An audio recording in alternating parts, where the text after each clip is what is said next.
Hi, my name is Aaron Bartlett. I'm the founder of Perros Libres, Inc., a nonprofit dedicated to helping the street dogs in Guatemala.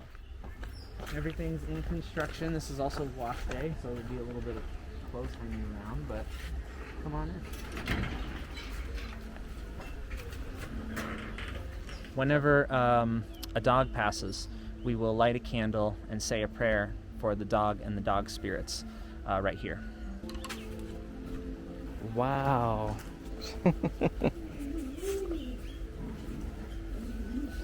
So how many dogs are here right now?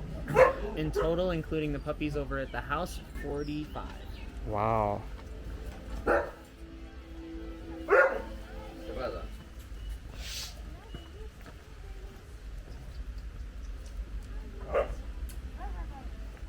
Scabby was my first personal rescue, and he was the dog that made me want to start Perros Libres. My girlfriend had rescued a dog named Perrita, but then I had picked a dog who became ours, but then I picked out a dog from the street named Scabby.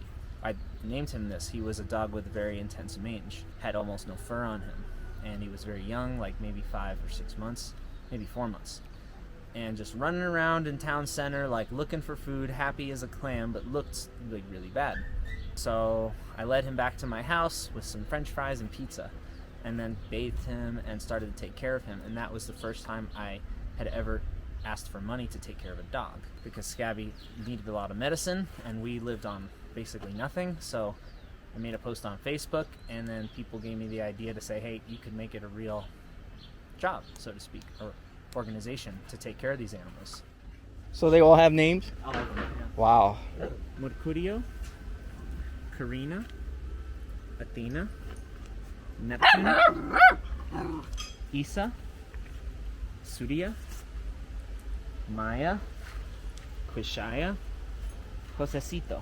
So I was living here in Zununa, and I was watching a friend's house for 6 months. He had 2 rescue dogs. I had a girlfriend who had picked out a rescue dog as well from the streets, and so did I. So I had 4 dogs and was helping some dogs around town. I was figuring out how to treat their mange and stuff, and a local guy named Andres asked me if I wanted to use his land to make a dog sanctuary. And I had no money at the time, or anything really, besides just a couple dogs and a computer. And I made a website and a nonprofit organization. So after making the website and the organization officially, then I just started to fundraise and basically started to build the dog sanctuary. So here's the cabin. So far it's wallless, but a functional floor. We made a cement floor with a rock. Rita, calm down.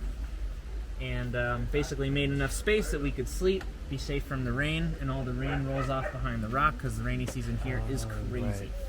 So this design is meant to redirect all the water so it doesn't flow that way, it doesn't get in here, and even though it's super simple laminate roof, it rolls everything off real perfectly. And as we build it out, we can make it more cozy, make a second little sleeping bed over there in the rocks. And this big rock is kind of like dog bed rock. So I put out blankets on here, and all the dogs will just lay on it and sleep in the cabin with me. But this is a dog sanctuary, so the dogs can kind of make themselves comfortable, have fun, and live in a really free way, which is why I like Perros Libres, because it's kind of an example to say that if the dogs can live in a way as free as humans do, you know, in our own house, our own space, we don't have to be locked in kennels, we don't have to be chained up to a tree. We can run around and play and have fun and live in harmony. They were just born yesterday, sweet little things. But we fed Vivi so much food so she could be fully nourished to be able to take care of them. So she has to eat like 2 to 3 times more than a regular dog in order to feed and nurse all these puppies. We now have over 40 dogs here, and the amount of food we use is crazy. A 100-pound bag of adult dog food goes in 5 days. So that makes like 600 pounds of dog food every month that we need just for breakfast. We also get cooked dinners delivered 6 days a week, which is how we feed them dinner. So we have the 600 pounds of normal dog food, as well as, they call them cubetas here, these like few liters of cooked food that we get with lots of rice, chorizo, vegetables, and that's their dinner. So like that meal will alternate every day between just 2 different options, and that gives them like a nice variety of having some different vegetables, but always having some meat, protein, calories, starch, you know, a lot of the basics that they need in order to be healthy. So our most expensive cost is the dog food. It's not that expensive to pay rent here, but we also have volunteers, which we got to help feed. We have a rental property across the street we have to rent because this is the only spot to sleep on the dogland right now. And we'd like to build actual structure here and like a volunteer house and some other cabins. And we've been 100% donation based from beginning. So we need people's support. We need you to share, tell your friends. If you can donate something, these things all help support and feed these dogs in our dog sanctuary construction.